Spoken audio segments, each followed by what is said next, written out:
আর যার মাথার উপর থেকে রুটি খেয়ে নেওয়া হচ্ছে তাকে শুলদণ্ড দেওয়া হবে, মৃত্যুদণ্ড দেওয়া হবে। কি বললেন? একজনকে দেওয়া হবে মৃত্যুদণ্ড, একজন কি হবে? ছাড়া পাবে।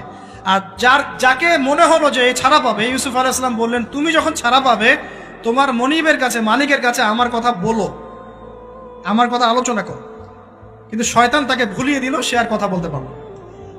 আরো কয়েক বছর চলে গেল, ইউসুফ আলাইহিস সালাম তখনও জেলেই আছে। একদিন এই রাজা স্বপ্ন দেখলেন। কি স্বপ্ন দেখলেন? যে 7টা পাতলা পাতলা গাভী, মোটা মোটা 7টা গাভীকে খেয়ে ফেলছে। 7টা কি গাভী? জীর্ণ শীর্ণ গাভী, 7টা মোটা তাজা গাভীকে খেয়ে ফেলছে। আর দেখলেন 7টা সবুজ শীষ। শীষ বোঝেন কিনা? এই ধানের শীষ না, আবার সবুজ শীষ। আর দেখছেন এই যে শীষ মরে গেলে যেমন দেখায় না একটা রং, এরকম শীষ।